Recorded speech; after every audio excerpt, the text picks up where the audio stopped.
오늘 본문 말씀이 너무나 중요한 말씀이기 때문에 그냥 같이 지나가면 안 되겠다 싶어서요. 11절 보면 보좌와 생물들과 장로들을 둘러싼 많은 천사의 음성이 있으니 그 수가 만만이요 천천이라 이렇게 나오는데요. 천사들이 찬송하는 찬송과 우리 성도들이 찬송하는 찬송은 격이 다릅니다. 그리고 우리의 임무를 거기다 보여주고 있어요. 그래서 그런 의미로 우리가 기도 제목을 삼으려고 한다면 오늘 본문의 말씀은 우리에게 우리의 삶을 다시 한번 돌아보게 하는 그런 삶이 아닌가 생각이 됩니다. 사도 요한이 보좌에 앉으신 분의 오른판에 들려 있었던 중요한 책, 두루마리를 이렇게 보게 되는데 아무리 봐도 펼칠 수 있는 자격 능력을 가진 자가 없어서 크게 울었습니다. 통곡을 합니다. 근데 하나님의 오른손에 들려있던 책의 내용이 뭔지는 알 수 없지만 고난 가운데 있는 교회 사활을 결정하는 아주 중요한 내용이 그 속에 담겨져 있는 것을 알 수 있습니다. 그런데 일찍이 죽임을 당한 모습을 하고 있던 어린 양이 이 책의 인봉을 떼어서 펼치기 위해 보좌에 앉으신 분으로부터 받아듭니다. 그리고 6장에서부터는 이 책의 인봉을 하나씩 뗄 때마다 지상에서 어떤 일이 일어나는지를 보여주기 시작합니다. 이게 지금 어린 양이 이 책을 취하고 그 책에 있는 인봉을 떼기 전에 오늘 이 말씀이 있는 겁니다.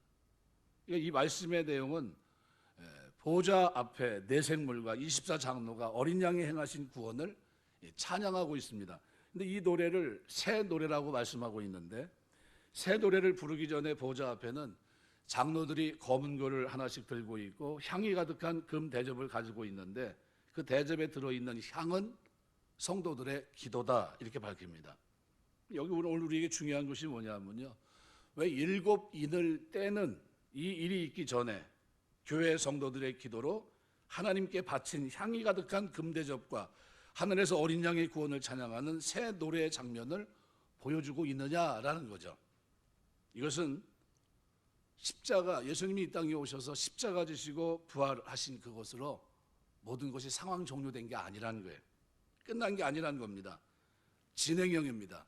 교회가 주님이 십자가 죽으시고 부활하심으로 모든 것이 다 이루어졌고 이제 남은 것은 모든 세상이 끝나는 거라 생각하고 있는데, 근데 그게 아니라 하나님이 피로 값주고 산 교회들, 성도들에게 원하는 게 있다는 겁니다. 그게 뭐냐면 성경에서 말씀하고 있는 것은 이제 끝이 아니라 시작이라는 거예요. 모든 게 우리는 끝이라고 생각했는데 그게 아니라는 거죠. 그러니까 하나님의 구원의 역사가 일어나기 시작할 것이고 세상은 큰 변화를 겪게 되는데 교회는 그냥 하늘로 들려 올라가는 것, 그것만 생각하고 있으면 안 된다는 거죠. 그럼 뭘 해야 되는가?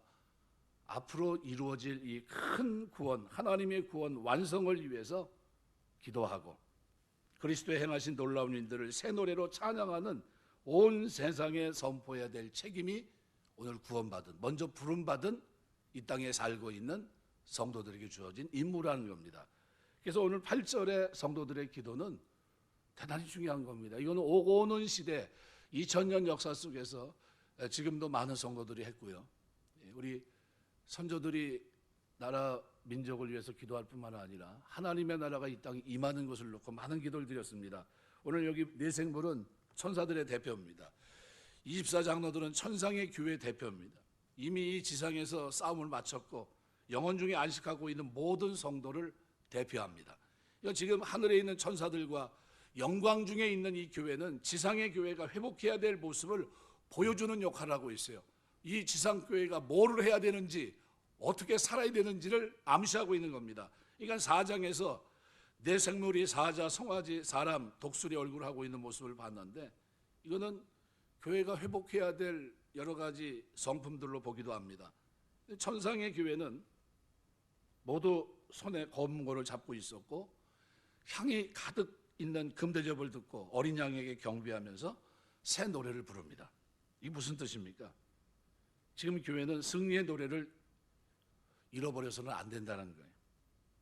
교회는 기도의 열심을 버려서는 안 된다는 겁니다.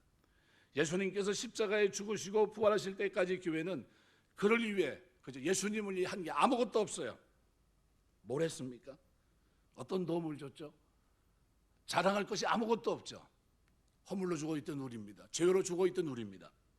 근데 주님이 이루신 이 구원을 이루어 나가는 일은 이제 앞으로 행해야 될 모든 일들은 단독으로 하기를 원하지 않으세요. 함께 가기를 원하십니다. 이 일에 있어서 교회가 주도적인 역할을 감당하기를 원하십니다. 주님 부활하시고 다시 오실 때 그 시대까지를 우리는 교회 시대, 성령 시대라고 말씀하고 있는데, 교회는 이 구원 운동을 위해서 열심히 기도해야 되고, 또 주님이 행하신 그 일들을 새 노래로 선포할 일이 오늘 우리에게 있는 겁니다. 그래서 주님은 7 인봉을 하나씩 떼기 전에 먼저 교회의 기도와 찬양을 소개하고 있는 거예요. 그럼 우리의 삶의 기도와 찬양은 뭡니까? 우리의 정체성입니다. 정체성. 저 사람 왜 기도하지? 하나님의 나라가 이 땅 이루어지는 일구에서 그걸 바라보고서 소망 가운데 사는 사람이래. 그 정체성입니다. 이게 뭐가, 그 다음에 찬송을 왜 그렇게 부르지? 그렇게 어려운데도 어떻게 찬송이 터져나가지? 그 이유가 뭡니까? 이미 이기신 어린 양을 경배하는 찬양을, 새 노래를 부르기 때문입니다. 이것이 누구에게? 우리에게 있어요. 앞으로 7인 대접 재앙, 나팔 재앙은요 점점 심해져요. 이것이 있기 전에 뭐부터 쏟고 있습니까? 성도들의 기도예요. 성도들의 기도. 이것 때문에 하나님이 참고, 이것 때문에 하나님이 뒤로 계속 딜레이 시키는 거예요. 인내하시는 겁니다. 참고. 그러면서 어떻게 해요? 아무쪼록 한 영혼이 회복하고 돌아오기를, 이거를 기대하시는 겁니다. 주님이 성도들의 기도를 금 대접에 담아 주시는 것은 이 놀라운 사실입니다. 그런데 주님이 우리의 기도를 얼마나 소중하게 여기시냐 하는 걸 보여주는 거예요. 여러분 가만히 생각해 보십시오. 우리의 이 하찮은, 그죠? 죄 허물로 죽었던 우리가 성령으로 죄를 깨닫고 회개하고 하나님 앞에 드리는 이 기도를 하나님 어디다요? 금 대접에 받아서 쏟는 거예요. 향을. 엄청난 거 아닙니까? 예수님이 가르친 기도의 주기도문에는 나라 임하옵시며 하나님의 나라가 임하게 해달라는 기도입니다. 하나님의 아들이 직접 이 땅에 오셨어요. 십자가 지셨습니다. 하지만 이 세상에는 아직 하나님의 나라가, 하나님이 처음서부터 계획했던 완성된 하나님의 나라가 임한 것은 아닙니다. 예수님이 이 세상에 성령의 시대가 임하기를 원하셨어요. 내가 가리니 곧 성령을 너에게 보내리니, 성령이 오면 죄에 대해서 의에 대해서 심판에서 깨닫게 하고 내 뜻을 이루게 하겠다는 겁니다. 그래서 예수님 하신 말씀이 뭡니까? 내가 세상을 불을 땅에 던지러 왔노니 이 불이 이미 붙었으면 내가 무엇을 원하리요? 이렇게 얘기합니다. 이 불이 붙는다는 게 뭡니까? 사람들이 성령의 가르침을 통해 자기 죄를 깨닫고 하나님께 돌아오는 것, 이걸 말합니다. 성령의 시대가 도래했음에도 불구하고 불의 역사는 우리나라에서 점점 식어져 가고 있어요. 이유가 뭡니까? 교회가 이것을 놓치고 있다는 거예요.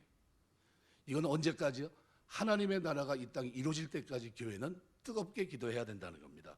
교회는 이 땅에 성령의 역사가 나타나는 것이 얼마나 중요한지 알아야 되고요. 이 땅에 성령의 역사가 나타나서 사람들이 마음의 죄에 대한 뜨거운 고통을 느끼고 하나님께 돌아오는 이 일은 교회의 기도를 통해서라는 거예요. 교회의 기도를 통해서. 우리 주님은 교회가 그 중요성을 깨닫고 성령의 간절한 역사를 위해 기도하기를 원하십니다. 사람이 자기 죄성을 깨닫는 건요, 오직 성령의 역사입니다. 성령의 역사에 의해서만 회개할 수 있어요. 성령의 역사가 강하게 나타날 때는 수많은 사람들이 자기의 죄를 깨닫고 하나님 앞에 통곡하며 돌아옵니다. 그러므로 교회는 영혼을 구원하는 일에 있어서 성령의 역사가 얼마나 절대적인가 하는 것을 깨닫고 부활하신 주님께 더 풍성한 성령의 능력이 교회를 통해 나타날 수 있도록 우리 끊임없이 기도해야 돼요. 끊임없이. 7인을 떼시기 전에 먼저 하늘의 기도의 대접을 보여주셨습니다. 교회가 계속적으로 고갈돼 가고 있는 이유는 그들이 참으로 중요한 것을 놓치고 있기 때문이라는 거예요. 뭐를 놓치고 있습니까? 기도하는 걸 놓치고 있는, 기도하는 삶을 놓치고 있는 겁니다. 성령의 역사가 교회의 생명이라고 생각하지 않습니다. 단지 어려움이 문제고 그들을 대적하는 세력이 없어지지 않는 것이 그들의 고통의 원인이라고 생각합니다. 이거는 가지예요, 가지. 부분적인 겁니다. 진짜는 뭐예요? 진짜는 하나님의 성령이 역사하셔야 된다는 거예요. 주님은 그들이 이미 중요한 것을 놓쳤고 그러고서도 그것을 위해 기도하지 않고 있는 사실을 마지막 시대를 사는 성도들에게 지적하고 계신 겁니다. 참으로 중요성을 깨달아야 될 것은 당장 우리 눈앞에 보이는 어떤 어려운 현실이 아니라는 거예요. 진짜 우리에게 부어지는 풍성한 성령의 역사, 하나님의 말씀이 놀랍게 선포되고 그 말씀을 통해서 우리 안에 있는 죄가 드러나고 함께 하나님께 고백하고 하나님의 은혜를 간구하고 다른 모든 사람들에게 이 놀라운 믿음의 역사가 부어지기를 우리는 기도해야 돼요. 바울이 나를 위해 기도할 것은 이 복음의 비밀을 담대히 증거할 것이라 그랬거든요. 우리가 살아가면서 해야 될 가장 큰 기도가 뭡니까?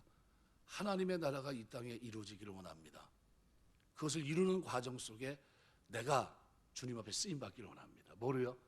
기도와 찬송으로. 그래서 바울의 삶 속에 두드러지게 나타나는 게 뭡니까? 기도와 찬송이에요. 빌립보 감옥에 갇혀 있는데 그 밤에 매를 맞고 착고에 차여 있는 그에게 나타난 모습이 뭡니까? 기도와 찬송이에요. 누가 시켰습니까? 그냥 자면 안 됩니까? 신음하고 있으면 안 되나요? 아프다고 그냥 아프다고 하면서 그냥 인간이니까 그럴 수 있잖아요. 근데 어떻게 찬송이 터져 나오죠? 누굴 생각하니까요? 나를 구원하신 하나님, 지금 보좌에서 나와 함께 하신 나를, 그죠? 이렇게 엄청난 사명을 주신 그 하나님, 그 하나님을 생각하니까 뭐예요? 기도가 나오는 거예요. 그리고 찬송이 나가는 겁니다. 두 번째로 이 새 노래로 드리는 찬양이 오늘 본문 9절에 기록돼요. 내 생물과 24장로는 새 노래를 가지고 어린 양을 찬양하고 있습니다. 천상에서 부르는 새 노래는 완전한 새 노래입니다. 이 노래는 구원받은 자가 아니면 부를 수 없는 새 노래예요. 그러니까 가만히 생각해 보십시오. 모세를 한번 여러분이 생각해 보십시오. 이스라엘 백성이 홍해를 건너와서 부른 노래가 모세 노래입니다. 이 노래는 그들이 이전에 애굽에서 노예 생활할 때 부른 노래와 같을 수가 없어요. 애굽의 문화, 애굽의 모든 사상이 담겨있는 애굽의 노래와 전혀 다른 노래입니다. 이건 뭐예요? 홍해를 마른 땅처럼 건너게 하신 하나님의 능력을 경험하고 부른 노래예요. 우리가 참으로 하나님의 구원의 위대함을 깨닫고 그것을 진심으로 표현하는 것이면 무엇이든지 새 노래가 됩니다. 시가 됐든 간증이 됐든 찬송이 됐든 자신이 받은 구원을 표현하면 그것이 새 노래예요. 이번 주는 맥주감사절인데 시편 111편, 112편을 제가 고민을 머릿속에 지금 계속 염두에 두고 있습니다. 왜냐하면 3대 절기 때 불렀던 이스라엘 백성들이 하나님 앞에 맥주절, 뭐 우리가 말하는 대로 뭐 여러 가지 절기를 지킬 때 그걸 어떻게 해요? 늘 암송하고 거기서 어떻게 축제 읽었던 그런 본문입니다. 그런데 그 본문의 내용이 뭐냐면요, 뭘 드리냐 이게 아니에요. 뭐와 관계있어요? 왜 하나님 앞에 감사하고 찬송해야 되느냐? 하나님의 행하신 일들을 기억해야 된다. 왜 우리가 하나님 말씀을 지켜야 되느냐? 왜? 우리가 하나님을 경외한다는 것은 말씀을 지키는 거다. 그래서 함축적으로 말하면요, 두 편 전체에서 세 가지를 얘기합니다. 감사와 찬양은 우리의 마땅히 할 바라는 거예요. 그리고 하나님이 행하신 일들은 거기에 소재라는 겁니다. 그리고 우리가 하나님 앞에 나아가면서 그거를 잃어버리면 안 된다는 거예요. 그 함축적인 내용 속에서 그걸 통해서 뭘 원합니까? 하나님은 하나님을 경외하고 하나님 말씀을 지키는 삶을 살기 원하신다는 거예요. 그러면서 어떻게 해요? 하나님은 112편에서 이렇게 합니다. 3절, 6절, 9절에서 복을 주겠다는 거예요. 영원한 복을. 교회는, 하늘의 교회가 이 성령의 찬송을 부르는 이유는 우리 교회가 그 위치에 있다는 겁니다. 지상의 교회가. 주님이 부활하심으로 교회는 이미 승리했습니다. 그러나 교회가 이 사실을 알지 못하고 여전히 사단의 속아 두려움 속에 빠져 있습니다. 교회는 자신의 적이 누군지를 알아야 돼요. 교회의 적은 사람이 아닙니다. 로마도 아니었고 이 시대 어떤 군주도 아닙니다. 그 뒤에 조종하고 있는 사단, 그죠? 사단과의 거짓된 사상과의 싸움입니다. 사단은 그 시대 로마 황제를 충동질해서 자신을 절대적인 위치에 놓고 로마 황제의 불안한 심리를 이용해서 나라 안에 재앙이 일어나고 외족들이 침략을 하고 점점점, 그러니까 어떻게 해요? 이걸 푯대를 자꾸 돌립니다. 하나님 백성들을 무너뜨리는 쪽으로. 그리스도께서 모든 것을 다스리십니다. 이 모든 것 위에 뭐가 있어요? 하나님이 이루신 일이 있어요. 그럼 교회가 할 일이 뭐냐는 거죠. 로마를 두려워하지 말고 오히려 그리스도의 주권을 바로 증거하는데 그게 뭐냐? 바로 찬송이에요. 이미 그리스도께서 부활하시고 승천하셨고 재림하실 거라는 겁니다. 그래서 장로들이 노래하고 있는 내용이 뭐냐면요, 두 가지입니다. 그리스도께서 행하신 구원, 두 번째는 그가 우리에게 주신 지위입니다. 내가 어떤 존재가 되었냐는 거예요. 장로들이 찬양하고 있는 이 찬양하는 것은 먼저 어린 양에 합당한 자격입니다. 오늘 9절은 이렇게 노래해요. 그들이 새 노래를 불러 이르되 두루마리를 가지고 그 인봉을 떼기에 합당하시도다. 일찍이 죽임을 당하사 각 족속의 방언과 백성과 나라 가운데서 사람들을 피로 사서 하나님께 드리시고 그들을 우리 하나님 앞에서 나라와 제사장으로 삼으셨으니 그들이 땅에서 왕노로 달려다 하더라. 세 가지를 여기서 설명합니다. 여기 뭘 얘기하면 첫 번째는 9절입니다. 뭐라고 표현합니까? 그 인봉을 떼기에 합당하다. 두루마리를 가지시고 그 인봉을 떼기에 합당하다. 2절 말씀에서 이미 무슨 질문이 있었습니까? 누가 그 두루마리를 피며 그 인을 떼기에 합당하냐라는 질문이 있었습니다. 거기에 대한 대답입니다.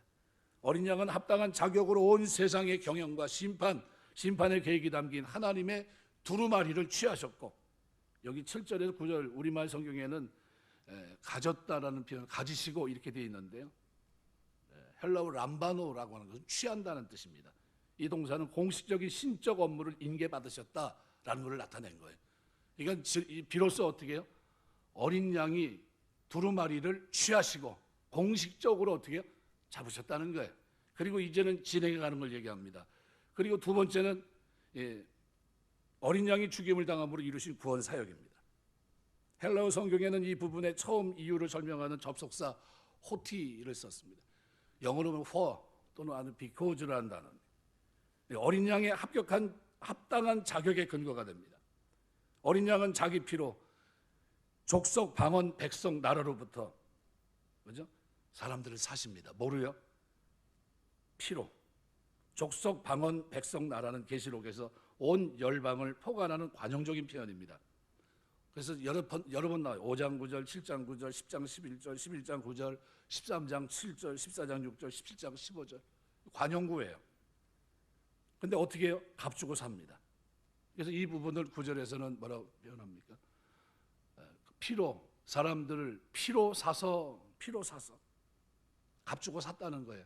헬라 말로는 아고라조라는 단데 이 동사가 아고라가 원형입니다. 아고라고 하는 것은 아고라라는 이 단어는요, 시장에서 또는 장터에서 값을 지불하고 노예를 사는 이 행위를 연상하게 합니다. 그러니까 로마 시대에는 전쟁 포로를 값주고 사서 자유인이 되게 하는 경우도 있었습니다. 이러한 개념들이 결합돼서 값주고 사다라고 하는 이 동사는 값을 지불하고 어떤 사람에 대한 권리를 확보한다는 뜻입니다. 어린 양이 자기 피로 사람들을 샀다고 하는 것은 예수님의 피가 사람들의 죄를 속하는 속전, 몸값으로 지급됐다는 것을 의미합니다. 누가요? 보배로운 피가. 고린도서 6장 19절 20절 보면 너희 몸은 너희가 하나님께로 받은 바 너희 가운데 계신 성령의 전인 줄 알지 못하느냐. 너희는 너희 자신의 것이 아니라 값으로 산 것이 되었으니. 무슨 값으로요? 피값으로. 그런즉 너희 몸으로 하나님께 영광을 돌리라. 왜? 누구 것이 됐으니까요? 하나님의 것이 됐으니까. 7장 23절 너희는 값으로 사신 것이니 사람들의 종이 되지 말라. 누구 종이 되어야 됩니까? 그리스도의 종, 어린 양의 종. 베드로서 2장 1절 그러나 백성 가운데 또한 거짓 선들이 일어났으니 이와 같이 너희 중에서도 거짓 선생들이 있으리라. 그들은 멸망하게 할 이단을 가만히 끌어들여 자기들을 사신 주를 부인하고 임박한 멸망을 스스로 취하는 자들이라. 6월절 어린 양의 피로 출애굽을 경험한 이스라엘 백성들의 구원 역사를 그대로 여기에 어떻게 반영하고 있습니다. 이건 어린 양의 피로 새로운 출애굽이 일어난 것을 여기서 말씀하고 있는 겁니다. 피로 사신 거예요. 이제는 우리가 내가 주인이 아니에요. 누가 주인입니까? 산 사람이 주인입니다. 산 사람이. 누가요? 예수님께서. 그리고 그냥 사기만 했습니까? 그게 아니에요. 어린 영을 따르는 자들에게 주어지는 은혜의 결과가 뭐냐 하면 오늘 10절에 이렇게 말합니다. 그들로 우리 하나님 앞에서 나라와 제사장을 삼으셨으니. 은혜의 결과입니다. 나라와 제사장 삼으셨다. 어린 양이 자기 피로 사람들을 사신 결과입니다. 하나님께 드려져 하나님의 소유가 되었고 하나님 앞에 나라와 제사장이 됐다는 겁니다. 베드로전서 2장 9절 너희는 택하신 족속의 왕 같은 제사장들이여 거룩한 나라의 그의 소유된 백성이니 이는 너를 어두운 데서 불러내어 그의 기이한 빛에 들어가 계신 이의 아름다운 덕을 어떻게 선포하게 하리 하심이라. 구약시대 출애굽한 백성들을 향한 하나님의 비전이기도 했습니다. 그래서 출애굽기 19장에 보시면 5절 6절에 세계가 다 내게 속하였으니 너희가 내 말을 잘 듣고 내 언약을 지키면 너희는 모든 민족 중에 내 소유가 되겠고 너희가 내게 대하여 제사장 나라가 되며 거룩한 백성이 되리라. 너는 이 말을 이스라엘 자손에게 전할지어다. 이렇게 하나님의 비전은 구약에서부터 있었어요. 이 비전이 신약 그리스도 안에서 피로 값주고 사시면서 비로소 성도들에게 이 엄청난 직분이 주어진 겁니다. 나라와 제사장이 됐는데 이미 그리스도 안에서 된 겁니다. 여기서 나라는 구속받은 백성들의 공동체적 연합의 차원을 의미하고 제사장은 개인적 차원을 의미합니다. 1장 5절 6절 그 충성된 정의대로 죽은 자들 가운데서 먼저 나시고 땅의 임금들의 머리가 되신 예수 그리스도로 말미암아 은혜와 평강이 너희에게 있기를 원하노라. 우리를 사랑하사 그의 피로 우리 죄에서 우리를 해방하시고 그의 아버지 하나님을 위해 우리를 나라와 제사장으로 삼으신 그에게 뭐로 삼았다고요? 나라와 제사장. 하나님의 나라 큰 틀, 그리고 또 어떻게 제사장, 이 두 가지예요. 이걸 삼으셨다는 게 그에게 영광과 능력이 세세토록 있기를 원하노라 이렇게 얘기했어요. 어린 양의 피로 사신 사람들은 누굴 말합니까? 교회를 말해요.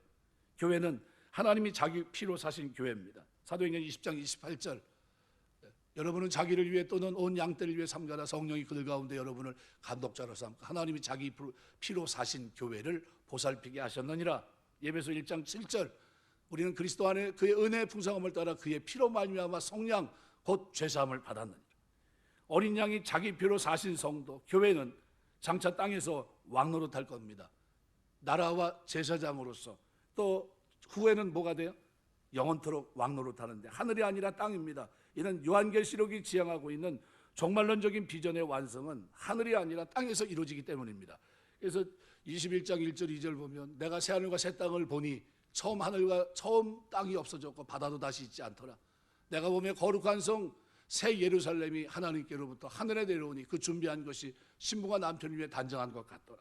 마태복음 19장 28절 예수께서 이르시되 내가 진실로 너에게 이르노니 세상이 새롭게 되어 인자가 자기 영광의 보좌에 앉을 때 나를 따르는 너희도 12보좌에 앉아 이스라엘 12지파를 심판하리라. 디모데후서 2장 12절 참으면 또한 함께 왕노릇할 것이요 우리가 주를 부인하면 주도 우리를 부인하실 것이라.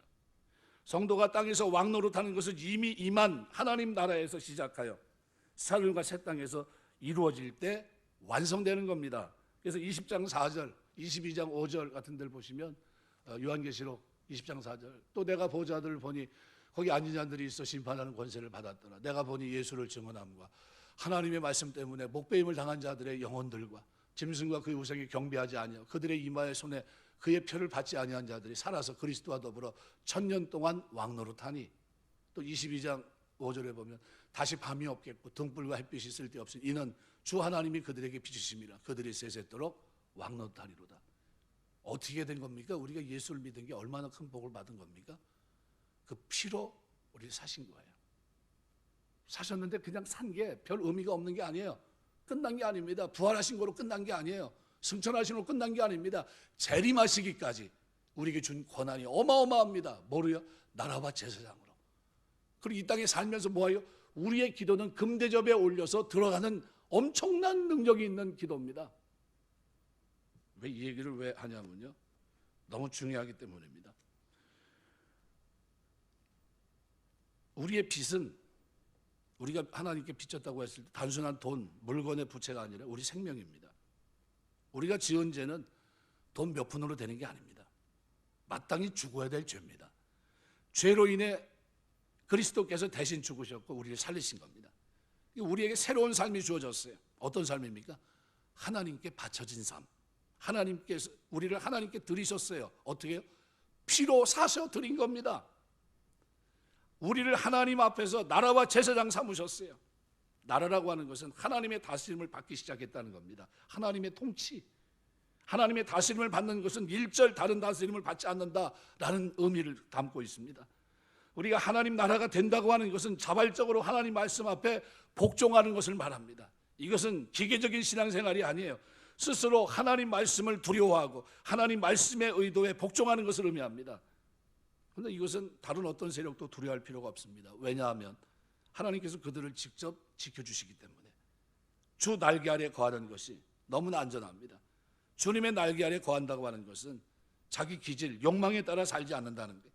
자기 스스로 모든 것을 제한시켜서 주님이 주신 은혜가 족한 줄 알고 그 은혜에서 벗어나지 않는 거예요.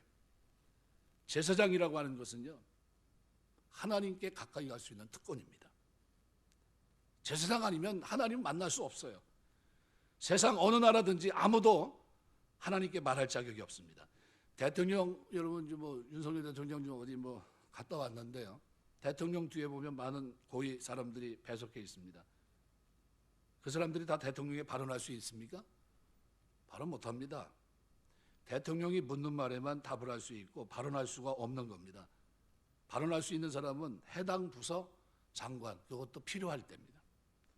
우리를 제사장이라고 하신 것은요, 우리가 하나님께 무시로 말씀드릴 수 있는 자격이 있다는 겁니다. 어떤 기도로. 아주 중요한 일을 말씀드리는 자격이 제사장들에게 있어요.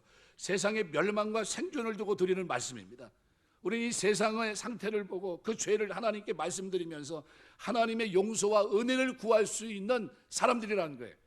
하나님께서는 어떻게 해서든지 세상에 조금이라도 멸망하지 않고 지탱되기를 원하십니다. 아주 조금이라도 멸망되지 않을 핑계가 있다면 그렇게 하려고 하세요. 그 중요한 핑계거리가 뭐냐 하면 바로 성도들이 기도하고 있는 거예요. 누가요? 제사장들, 나라와 제사장들, 피로 값주고 산 그들이 하나님 앞에 금대접에 올리는 기도예요. 우리가 그들을 위해 기도하고 있다는 사실입니다. 하나님께서는 우리가 이 세상의 가장 중요한 부분을 두고 하나님께 의견을 말할 수 있기를 원하십니다. 그게 기도 생활이에요. 그들의 죄를 하나님께서 좀 더 용서해 주시기를 원하면서 하나님 앞에 부르짖는 거예요. 또한 뭐라고 찬양합니까? 저희가 땅에서 왕노릇하리로다. 이게 우리의 본질적인 교회의 신분입니다. 땅이라고 하는 것은 앞으로 이제 하나님의 나라입니다. 그러나 여기서도 왕노릇은 이미 시작됐습니다. 그런데 그것은 지배가 아닙니다. 겸손한 종의 모습으로 섬기는 겁니다. 우리가 얻을 왕의 자격은 권세와 힘을 통해서가 아니라 겸손과 진실을 통해 얻는 존경, 신뢰입니다. 이것이 우리 왕의 자격이에요. 그래서 겸손하지 않는 자는 중요한 역할을 맡을 자격도 없고요, 신실하지 않는 사람은 아무런 권리도 없는 겁니다. 그럼 오늘 본문은 그럼 우리에게 이 중요한 사건, 앞으로 일곱 대접 나팔 재앙을 놓고 점점점 어떻게 해요? 하나님의 심판이 격화돼 갑니다. 진노해 가요. 근데 그걸 앞두고 누구요? 바로 성도들이 드리는 이 금대접의 향, 먼저 그부터 쏟아내요. 그럼 뭐부터요? 우리 기도입니다.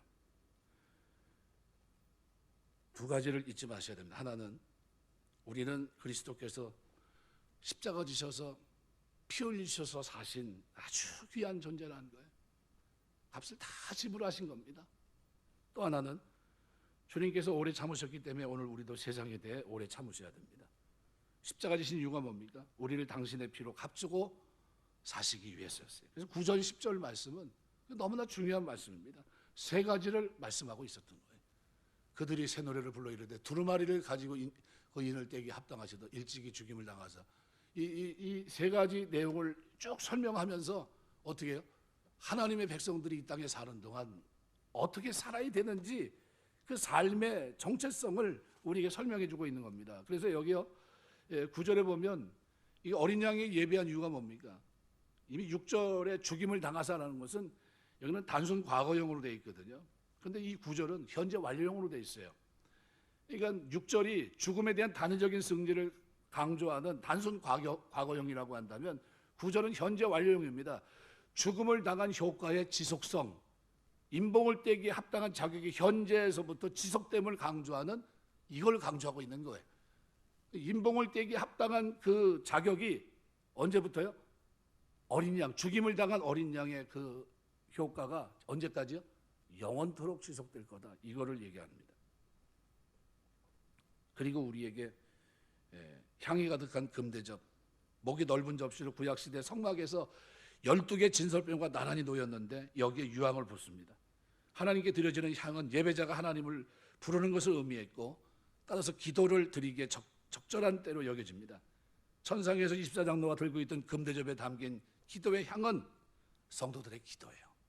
그래서 시편 141편 2절 보면 나의 기도가 주의 앞에 분향함과 같이 되며 나의 손드는 것이 저녁 제사같이 되게 하소서. 기도의 제목이 있어요.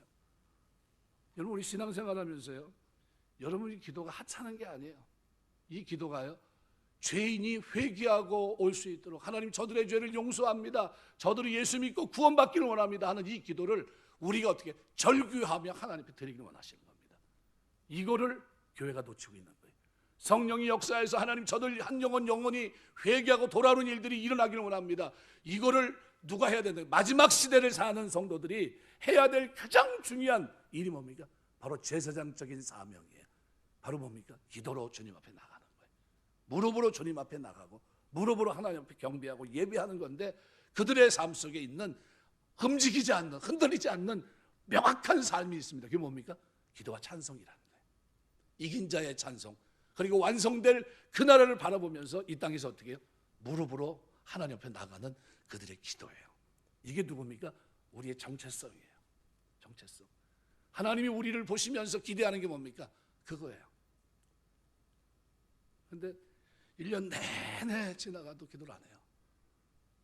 우리 시대를 얘기하는 겁니다. 이 시대가 얼마나 강팍해졌는지 이제 관심이 없어요.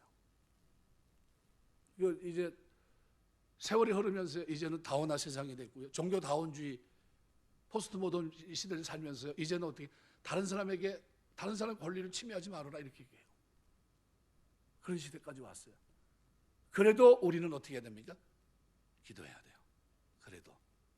그래도 하나님 앞에 용서를 구해야 됩니다. 왜요? 나라와 제사장으로 피로 사셨기 때문이에요.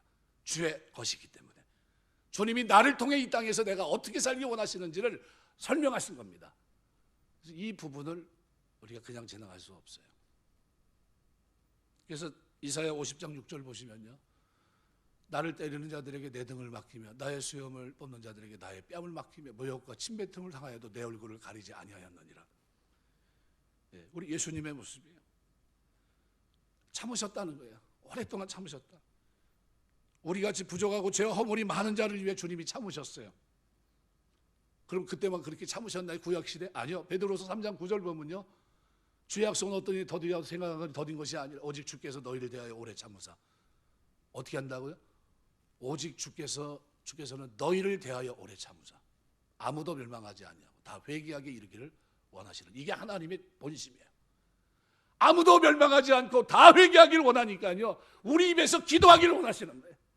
성령으로 저들을 변화시키고 죄를 깨닫고 돌아올 수 있게 해달라고 기도하는 그 기도가 우리 입에서, 우리 기도 생활에서 멈춰지지 않고 하나님의 나라가 이 땅에 임하는 그날까지 이것이 회복되기를 원합니다. 이거를 위해서 기도하기를 원하시는 거예요.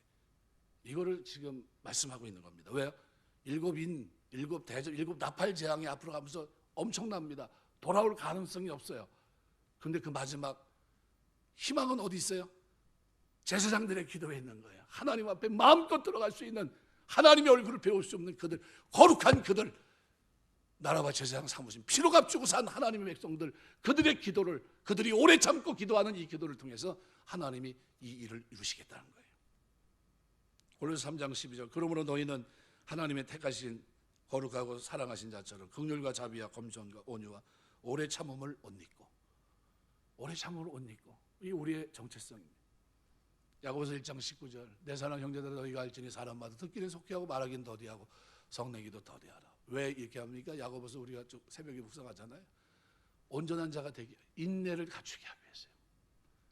하나님은 우리에게 왜 인내를 갖추게 하십니까? 내가 그만큼 너희를 향해서 참았다는 거예요. 너희도 참으면서 기도하라는 거예요. 기도하라는 거예요. 제사장으로서, 나라로서 하나님 나라가 이 땅에 회복되고 영원토록 함께 다스릴 그 아름다운 장면을 어떻게 해요? 기대하면서 기도하라는 겁니다. 말씀하겠습니다. 신앙생활 하는 동안 억지로 기도하지 마세요. 그러나 성령이 여러분의 마음속에 감동을 주시면 차원에서 하세요. 늘 기도에 힘쓰시기 바랍니다. 그리고 기도와 찬송이 우리의 정체성이에요. 저 사람 왜 저렇게 살지? 이유가 뭡니까? 주께서 피로 값주고 나를 오래 참으사 사랑으로 용납하셨기 때문이에요. 이 사랑을 받고 보니까 나도 용납하며 살아가는데, 그게 무슨 생활입니까? 기도 생활입니다. 찬송 생활이고요. 이것이 우리 그리스도인들의 정체성입니다. 이 아름다움이 저 여러분의 기도 생활 속에, 찬송 속에 새 노래로 완성된 그날을 향해서 아무쪼록 죄인 하나가 회개하고 돌아오는 아름다운 장면을 기억하면서 하나님이 나의 기도를 듣고 있다는 엄청난 사실을 기억하면서 금대접을 향과 함께 하나님 보좌에 쏟는 이 아름다운 축복의 기도가 저와 여러분의 기도 생활 속에 늘 넘치게 되시길 주의 이름으로 축원합니다. 기도하겠습니다.